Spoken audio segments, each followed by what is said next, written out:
Hi, and welcome to Ryvis Rambles, where I talk about whatever the fuck I want. Guys, I just watched Heroes twice, and what? And I'm not talking about the American show where people will suddenly have superpowers and try to save humanity. No. I'm talking about a Chinese drama with actual heroes, also called说英雄谁是英雄. I tried. As you might be able to tell, I don't speak Mandarin, so I will most likely mispronounce most of the names. But I'm also tone deaf in every language I do speak, so there wasn't much hope to begin with. If you still feel the urge to make fun of me, by all means go ahead and leave it in the comments. Every interaction counts. Anyways, little heads up, I will be talking about spoilers, so if you want to watch the drama first, I won't be mad if you hop off and come back later. There will be a spoiler warning though, so you can keep on watching this introduction without fear, and if you're only interested in my opinion, you can jump to this part. Okay, so Heroes has one season with 38 episodes, and each episode is around 45 minutes long. It's available on YouTube for free, and that's where I stumbled across it. I came for the plot and stayed for the characters. Not gonna lie, the plot lost me halfway into the drama, but the characters pulled me right back in at the end. Honestly, when I reached the middle, I was like, okay, I'm just gonna finish it for the sake of it, and oh boy am I glad I did. As soon as I finished it, I went straight back to watch it all over again. After watching it a second time, I also got a rough gist of what happened, but don't pin me down on anything. I'm not talking with confidence here. But I can tell you this much, it's about brotherhood, martial arts, betrayal, corruption, and a little bit of love. It's about Wang Xiaoshi, young and innocent, who arrives at the corrupt capital and is more or less drawn into the world of martial arts. Alongside his martial brothers Su Mengzhen and Bai choufei, he tries to uphold justice in the capital, which sometimes comes with severe consequences.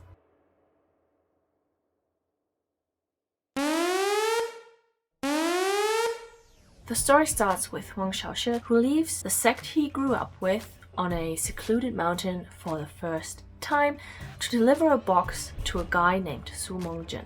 On his way to the outskirts of the capital to meet Su Mengzhen, Wang Xiaoshi meets Bai choufei and Wen Rou, who become his peers on his journey. There's lots of fighting because other parties who are against Su Mengzhen also want that box, but it safely reaches Su Mengzhen. So now, why is that box so important?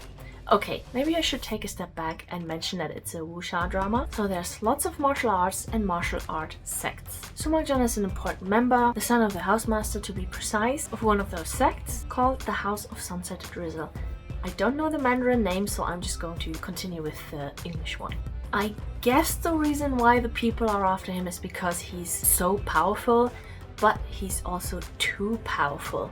He can't be stopped, he can't be killed. But hold up, since he's so strong and capable, he needs to be nerfed. So he's suffering from a deadly sickness. No, I'm sorry. 3 or 4 sicknesses are raging inside him.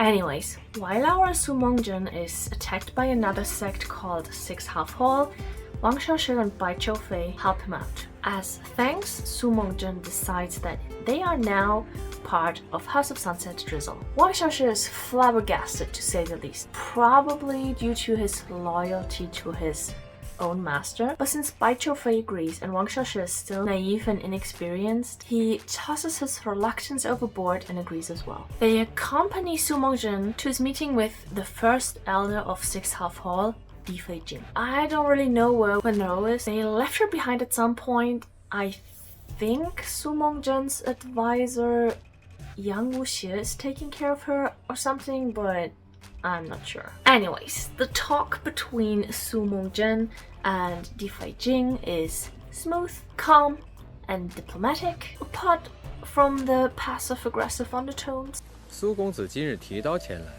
是要杀人，还是谈事？我若是来杀人，你必没有说话的机会。那便是来谈事的。No death here. That's important. That's gonna change a lot.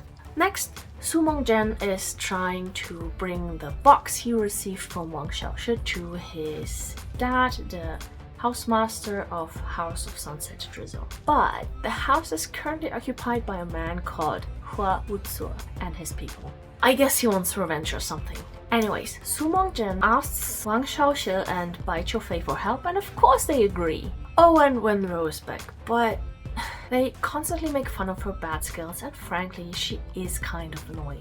She's constantly whining and sulking a lot, so I won't be mentioning her much. Their plan is to create a distraction by having Wang Xiaoshi enter the capital as a fake Su Mengzhen, while the real Su Mengzhen takes another route to return to House of Sunset Drizzle. And the plan works, more or less. It's certainly enough to buy some time for Su Mengzhen, but not without a battle on both ends. Su Mengzhen manages to meet his dad one last time before he takes his last breath and delivers the message that Wang Xiaoshi has handed to him. Hua Wuzi, who was supposed to be a part of House of Sunset Drizzle, is in truth a member of 6 Half Hall. So in other words, he's a spy and a traitor. Before Su Mengzhen's father dies, he makes sure to pass on the title as a new housemaster to Su Mengzhen, and it's in Su Mengzhen's hands to decide whether Hua Wuzi should be killed or not. In the end,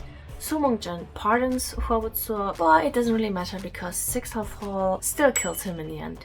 Wang Xiaoshi, Bai Choufei, and Wenrou decide to stay in the capital to gain experience and to follow their dreams. Wang Xiaoshi's dream is to become an influential hero.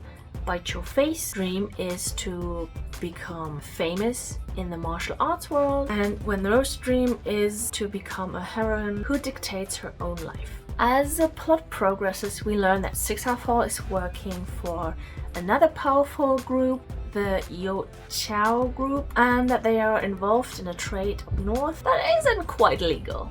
And while Difei Jing honors the unwritten rules of the martial arts world, he, as a representative of 6 Half Hall, doesn't really have much of a choice. He even warns Wang Xiaoshi at some point that if you mess with the Youqiao group, then you're basically courting death. Youqiao. The first time we experience this is when Wang Xiaoshi and Bai Choufei are put in prison by the Ministry of Justice because they helped Su Mengzhen, which apparently didn't please Minister Fu. They're tortured a bit, but don't worry, they survive. To get them out of prison, Su Mengzhen has to kill a guy called Liu Anshi for the minister in return. Once they're out of prison, Difei Jing offers them to become members of 6 Half Hall, but they refuse. They're also officially not allowed to become part of House of Sunset Drizzle as a deal for their dismissal, so they try their luck with other sects, but they're quite infamous now and no one wants to take them in. And I assume it's hard to get by in the capital with no connections or a place to belong. They're basically homeless and have no means to survive, i.e. buy food. Wenrou tries to help them in secret, but the two are just too stubborn and righteous to just accept handouts. Yang Wuxi is much smarter. He orchestrates an accidental meeting between Wang Xiaoshi, Bai Choufei, and an old lady they helped out one time. She offers them to stay at her place as thanks, and her husband, Mr. Wu, turns out to be a skilled martial artist. But he doesn't become their master or anything because he's already retired. Instead, he helps them to get proper jobs. Wang Xiaoshi in an apothecary and Bai Choufei as an artist. They lead a quite okay life until, well, the apothecary burns down, making them lose one source of income. However, Bai Choufei isn't quite successful with his paintings, so they basically have no source of income. This frustrates Bai Choufei to the point that he wants to leave the capital in secret on his own. But Wang Xiaoshi won't let him go, so they decide to travel the lands together. However, before they can leave, they're stopped by Su Mengzhen, who says, "Look, everyone else, you're already part of House of Sunset Drizzle. Let's become sworn brothers." And so they do. 我，苏梦辰，白球飞，王小石，结为异姓兄弟。 Being the second oldest, Bai Choufei even gets appointed the vice house master, one step closer to his dream. One of the reasons Su Mengzhen is doing all this is because he absolutely abhors 6 Half Hall's involvement in the illegal trade and interferes because he wants to stop it. In turn, 6 Half Hall wants to get back at him by trying to turn one of the members of House of Sunset Drizzle, Long Xiaoqing, against Su Mengzhen. But Long Xiaoqing remains loyal. Instead, he tries to ambush Difei Jing, but Difei Jing is just too skilled, always thinking 10 steps ahead. Since Long Xiaoqing isn't coming willingly, willingly with him, Difei-jing kidnaps him and lets his friends live so they can pass on the message to Su Mengzhen. 回去告诉苏公子，以后做事情学学规矩，讲讲分寸。 But in case that's not enough, they also destroy parts of House of Sunset Drizzle's territory, just to be safe. House of Sunset Drizzle receives the message and want to strike back, of course. Bai Choufei suggests killing Difei-jing, but Su Mengzhen knows how valuable Difei-jing is, so he doesn't want him dead. Wang Xiaoshi is in charge of getting back Long Xiaoqing, while Bai Choufei is in charge of killing the actual traitor, Li Niantang. He was a member of House of Sunset Drizzle but switched sides to 6 Half Hall and helped Difei-jing fight against Long Xiaoqing. Oh, this and that happens. Wang Xiaoshi and Wenrou grow closer together. Wang Xiaoshi rescues someone from drowning, a sleazy playboy called Fang Yingkan, who claims to be engaged to Wenrou. And Wang Xiaoshi accidentally releases one of 6 Half Hall's most valuable prisoners, Guanqi from Mengzhen sect. Wang Xiaoshi thinks he's doing this person a favor, and he is, but he's not doing the rest of the world a favor, because much to Wang Xiaoshi's shock and horror, Guanqi isn't quite a nice person. He has a vendetta against lots of people and has no qualms about killing children to exact his revenge. Finding and freeing Guanqi was a setup by Fang Yingkan. He made sure Wang Xiaoshi would find the prisoner to stir up trouble between House of Sunset Drizzle and 6 Half Hall. However, Difei-jing knows that this couldn't possibly be a plan of Su Mengzhen. So 6 Half Hall and House of Sunset Drizzle form an alliance to capture Guanqi. It also turns out that Fang Yingkan is some kind of marquis, but Su Mengzhen already knows that he's a two-faced bitch. He also works for your Chow group or something, but it doesn't really matter. He's a piece of shit, so not really worth talking about him. Guanqi was the brother of Lei Sun's wife. Do we even know who Lei Sun is? Have I ever mentioned him? 1 second. No, I didn't. Okay, Lei Sun is the chief elder of 6 Half Hall, which is basically the same as housemaster of House of Sunset Drizzle. And Guanqi was the brother of his wife. That's why Lei Sun kept him as a prisoner, else Guanqi would already be dead. Guanqi also wants to kill Minister Fu, so the others, meaning Lei Sun and Su Mengzhen, have to hide Minister Fu to ensure his safety or survival. 4 reasons. Unfortunately, in order to capture Guanqi, Mr. Wu dies. The 2 sects set a trap for Guanqi, but just when it seems they defeated him, Zhu Xiaoyao betrays them and rescues Guanqi at the last minute. Zhu Xiaoyao is a songstress who also works as an undercover assassin for House of Sunset Drizzle. She had a few appearances earlier, but they weren't relevant for the plot. It was just to add some oil to the fire of Wenrou's jealousy.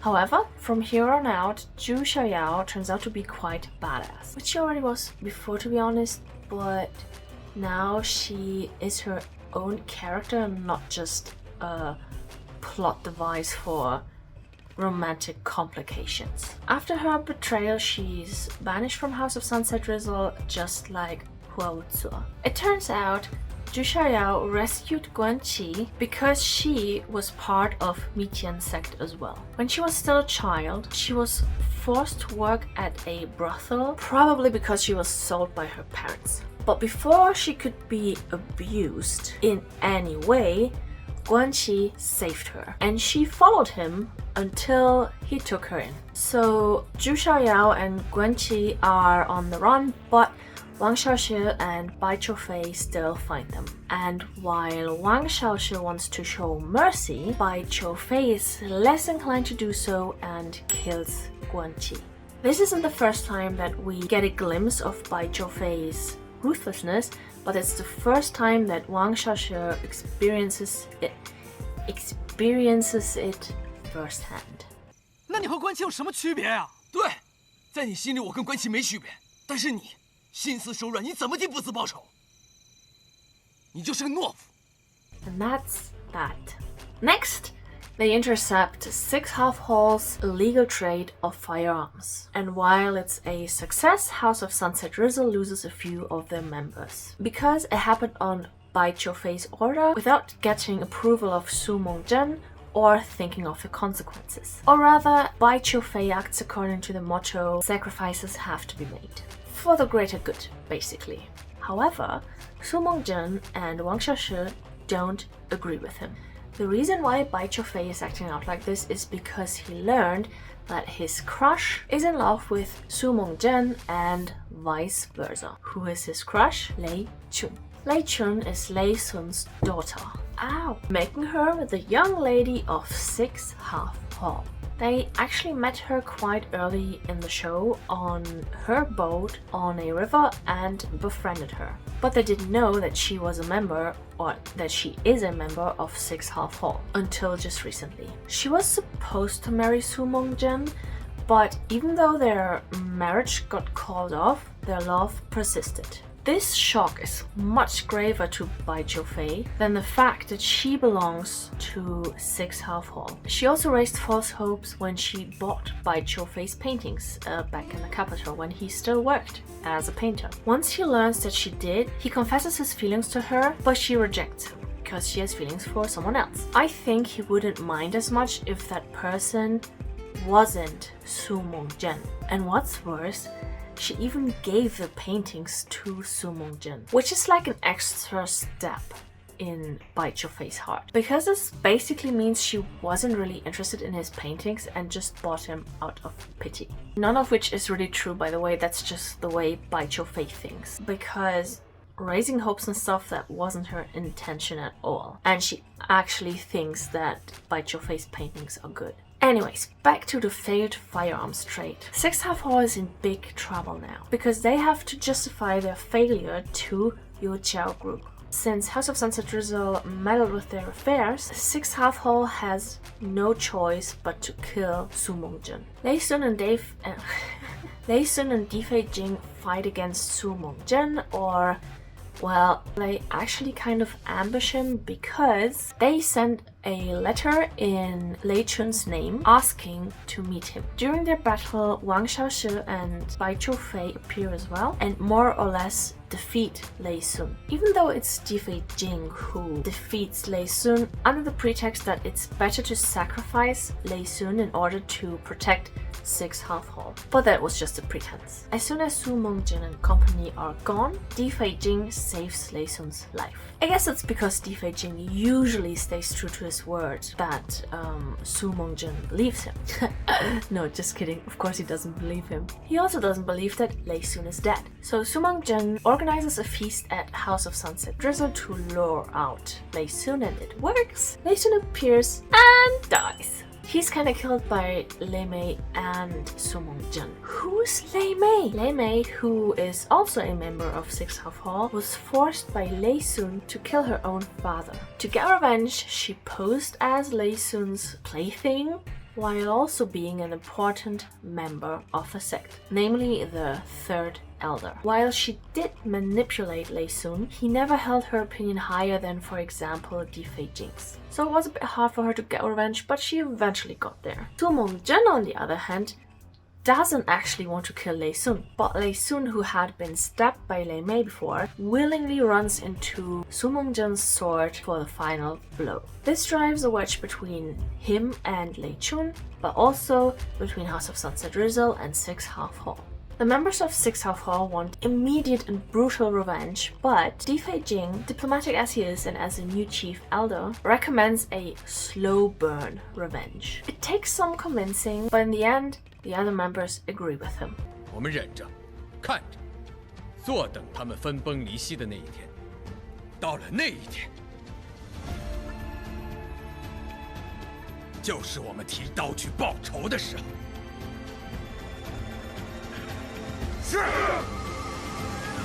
Of course, the turmoil of 6 half-hall doesn't go unnoticed by Youqiao group. They appoint a new chief elder who tries to violate Lei Chun, which kinda sucks cause it literally just happened to her a few days before. She manages to fend the guy off by killing him. And it turns out it was just a weird and cruel way of the Yo Chao group to test Lei Chun's capabilities. Lei Chun becomes the new leader of 6 Half Hall and directly colludes with Chancellor Cai, who is the leader of Yo Chao group.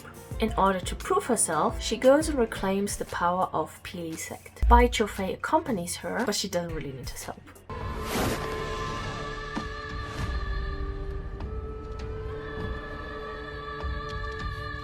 霹雳塔愿为大小姐效忠。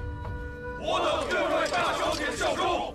In the meantime, Chancellor Cai wants to get rid of Divine Marquis Zhuge, Wang Xiaoshi's martial uncle from the Carefree sect, the one he left at the beginning of the show. I don't remember why Cai wants to kill Zhuge, because he's super powerful or something. And their best bet is apparently Wang Xiaoshi, so they feed him lies about this uncle. But of course Wang Xiaoshi knows they're lying. He's just playing along to gain their trust.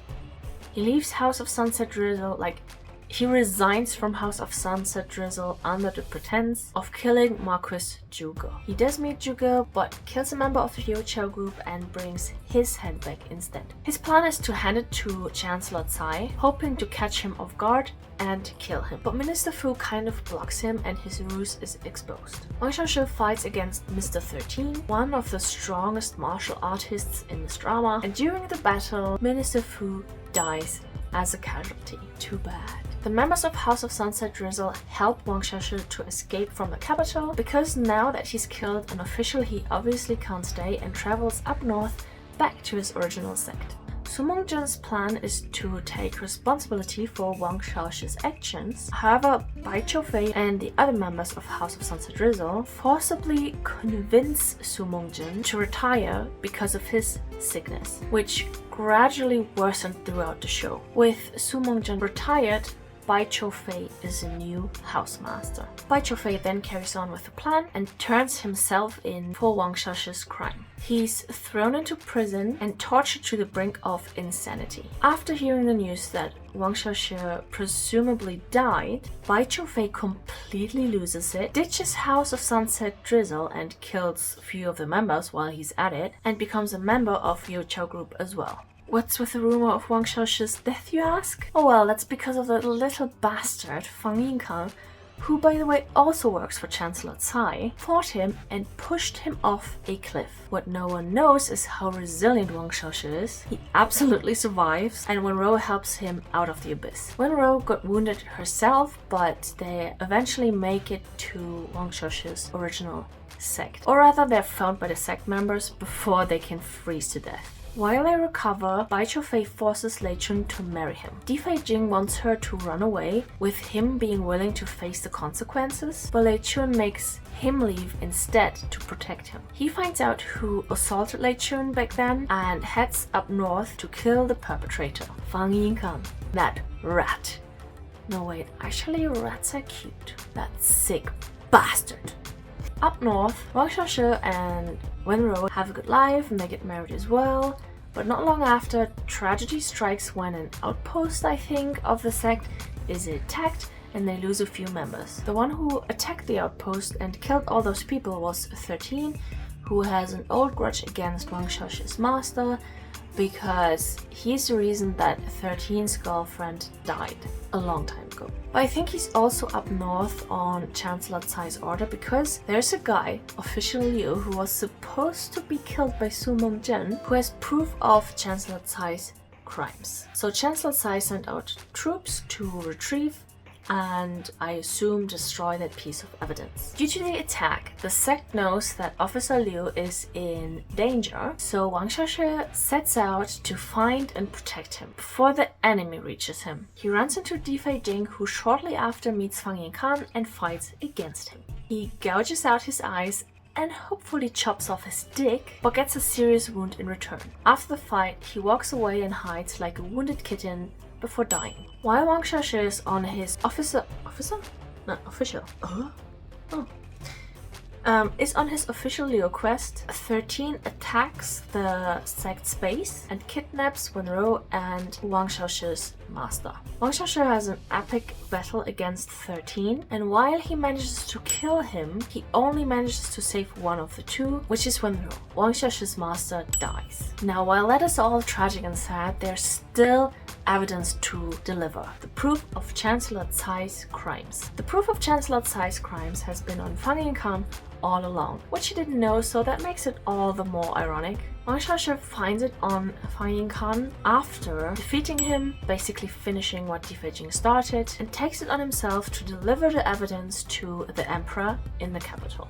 In the meantime, the news that Wang Xiaoshi isn't dead actually reaches the capital, or House of Sunset Drizzle to be precise, and sparks a new glimmer of hope. And yet, Su Mengzhen's condition somewhat diminishes that hope, because his illness got even worse. Not that Bai Choufei cares though. He wants to kill Su Mengzhen and confronts him, but Su Mengzhen still can keep up with him despite his weakened state. When his conditions worsens during, or maybe even because of the fight, he makes a quick and sneaky escape. He disappears, nowhere to be found. Not even House of Sunset Drizzle knows where he is. 老猫临死的时候，会找个没人的地儿躲起来，找不着你了，真的找不着你了。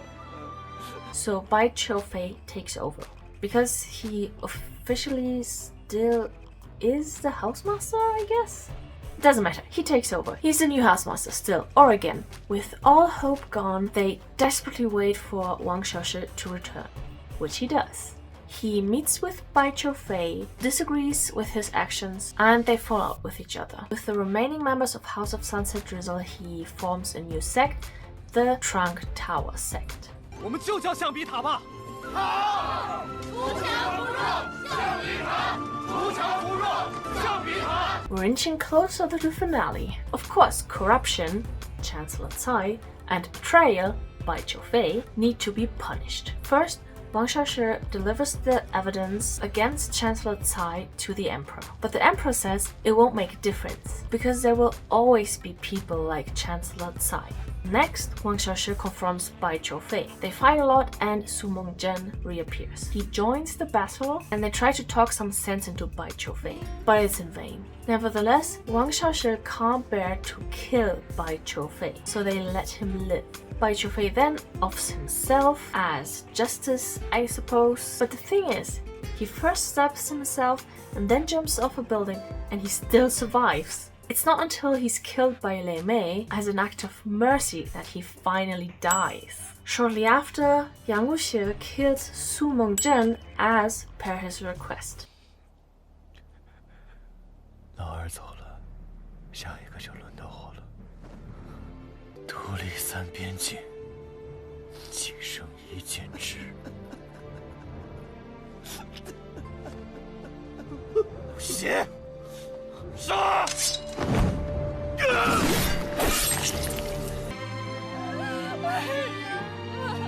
独立三边境，轻生一剑之，是公子生前定下杀他的暗号。 And last but not least, Chancellor Cai, who is stripped of his rank and powers by the Emperor, is killed by Wang Xiaoshi to uphold true justice. Wang Xiaoshi is already a fugitive and was already on his way to leave the capital anyway. Luckily enough, everyone else in the capital agrees with him and the guards turn the other way and let him walk away. Wenrou, Zhu Xiaoyao, Yang Wuxie, and 3 people of Wang Xiaoshi's old sect join him, and together they travel the nation. 班路上总得有个能照应你们的人。世事如沧海，天地亦辽阔，我们也想到处看看。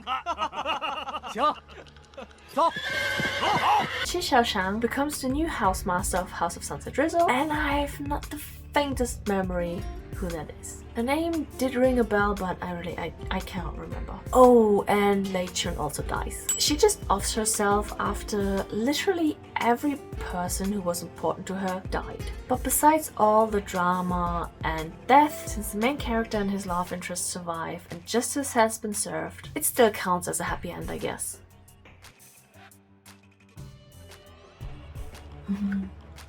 As I mentioned before, I really like this show. I've watched it twice, almost back to back, and now that I've written the script, I could go right back and watch it again. But alas, I have to make this video. It's been a long time since I had a major dislike against fictional characters. Most of the time I like them or feel neutral about them. But oof, Bai Choufei and Fang Yingkang are simply disgusting. So let's get the worst out of the way first. Fang Yingkang. He has a pretty face and is kind of a tragic figure because he's always in the shadow of others, always underestimated and even called a puppet, but he's still disgusting. What he did is irredeemable. He's a fucking rapist and I still don't understand his motive, to be honest. He shows no remorse for what he did and he gets what he deserves. I just always felt icky when he was on screen. Then we have Bai Choufei. I like his name and I really liked his first introduction.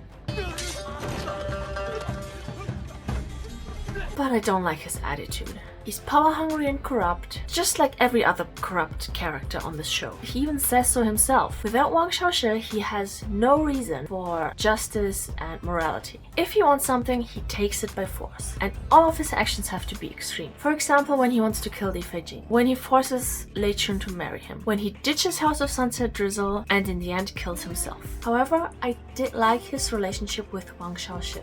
And honestly, it felt more like he was in love with him than with Lei Chun. Here are a few examples. He's super attached to Wang Xiaoshi. 小石头，大白，我走了，照顾好自己。小石头，小石头， He's super soft with Wang Xiaoshi. 我买了你最爱喝的酒，你快喝点儿。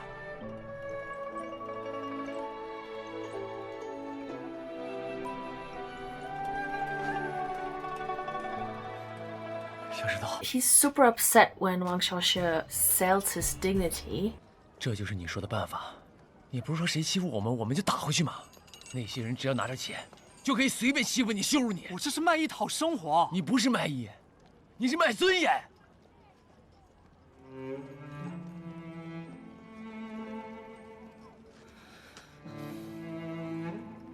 He's super happy when Wang Xiaoshi wants to travel with him. 好。 那我们一起出去闯荡，再一起回来。He has so much hope due to Wang Xiaoshi. 我在牢里受尽折磨的时候，我还有一丝希望。我希望你回来。 And loses all of it when he learns that Wang Xiaoshi died. 可他们告诉我你死了。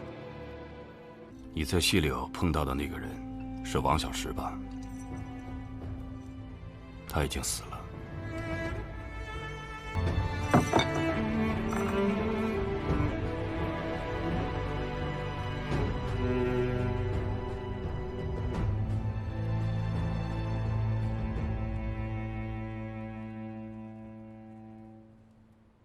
I mean, he even turns into a villain because of that. And, well, Bai Choufei said it himself. Wang Xiaoshi was his lamp. 遇见你，遇见温柔，我的心里就像点起了一盏灯。可是现在你死了，这灯就灭了。 And in the end, when Wang Xiaoshi confronts him about his actions, Bai Choufei blames him. He says, I became evil because you died. I mean, Wang Xiaoshi even changes the name of their house to their merged names. Which leads us to the good stuff. Wang Xiaoshi. He is a classic main character with a classic hero journey. I don't have much to say about him. He's an innocent little sunshine in the beginning that gradually turns more serious and mature. I do have two favorite scenes with him though, and that's when he meets mengzhen for the first time. 小兄弟，你这人真有意思。江湖上很多人听到苏梦枕这3个字，当时惊得合不拢嘴。哎，你听这3个字，一点儿没惊讶呀？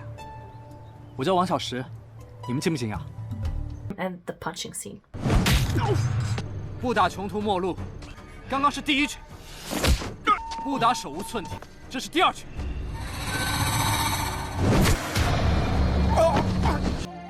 这第3拳，我就是想打你。Another thing I found interesting is that during the show, he has different hairstyles, which I think are supposed to symbolize the progress in his character. But then I noticed this is true for all the characters actually. Next up we have Yang Wuxie. He's smart, kind, funny, and loves to troll other people.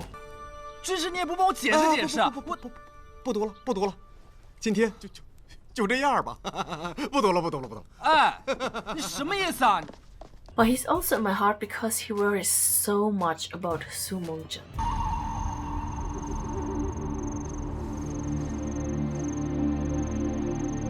And that really hurt to watch sometimes.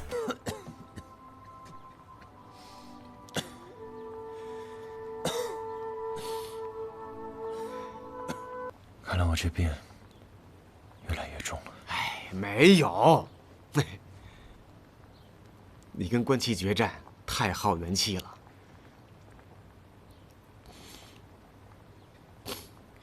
你就这么怕我死啊？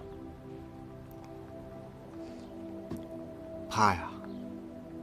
我就你这么一个朋友。找不着你了。 真的找不着你了。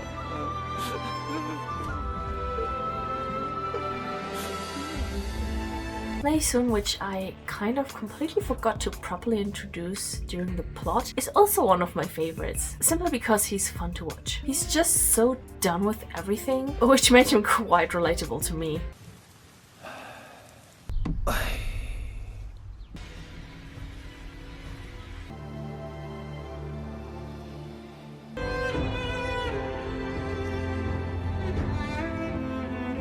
But he's also a major softie, especially towards his family. For example, forgiving Di Feijing for betraying him, keeping Guanqi prisoner instead of having him killed, tolerating Lei Chun's relationship to Su Mengzhen even though the wedding was called off, and so on. Which leads me to my absolute favorites. At first my favorite was Su Mengzhen. He's just a poor little meow meow. I mean, of course, he's also kind of badass and he really tries to be fierce and all, but he's just so cute. And I don't mean like, oh, I have a crush on him cute. No, no, no. I mean like, oh, I want to pinch his cheeks cute. And he's also so soft, not just in character, but his looks as well. However, the further I progressed in the drama, the more I started to love Di Feijing.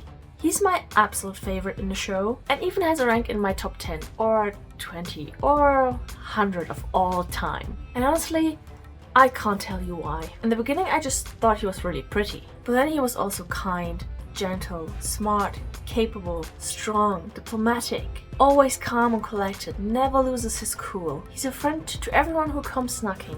江湖人说，你没有朋友，去找狄飞金；没人了解你，去找狄飞金。找到了狄飞金，他既是你的朋友，也是你的知己。He's just a true hero, in my opinion. Two of my Di Feijing highlights were his smiles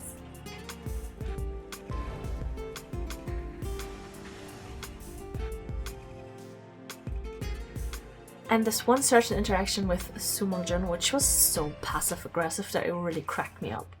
颈骨伤了，我们楼里苏大夫曾是御医，让他帮你看一看。你的大夫没有医好你的咳嗽，看来也不见得是好大夫。咳嗽是我自己选的，在死亡和咳嗽之间，我选择咳嗽。低头也是我的命运，一个人总难免有低头的时候。如果非要我选择低头和咳嗽，那我要低头。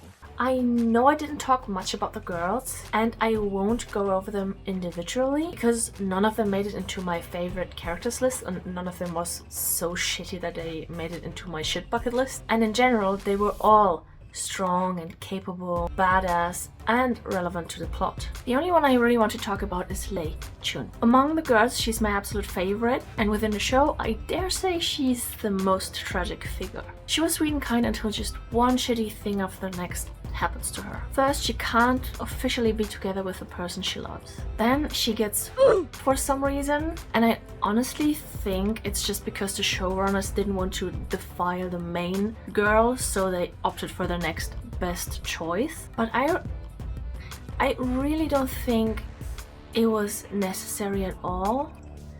But yeah, then her father dies, and shortly after she's almost violated again.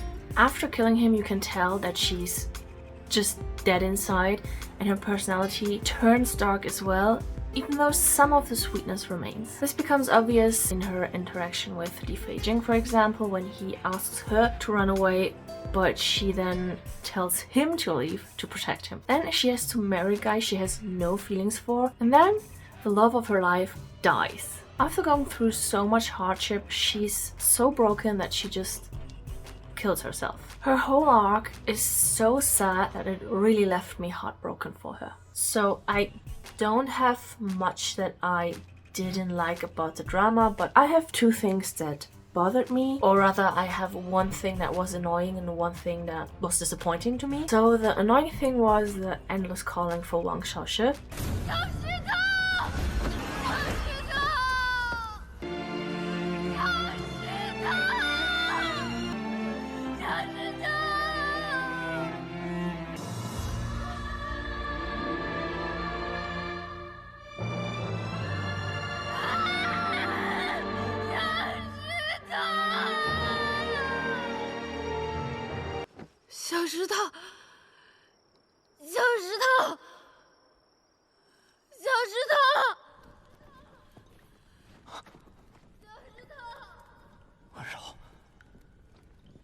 温柔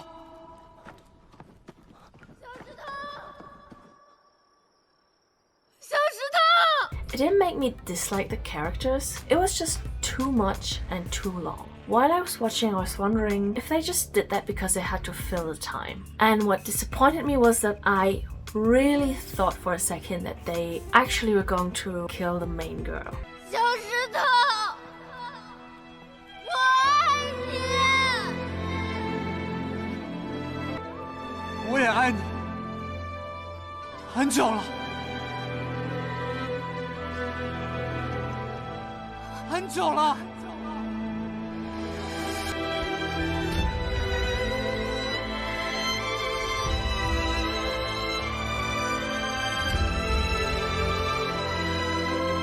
But nope, of course not. I mean, it wouldn't have been a happy ending then, so I get it, I guess.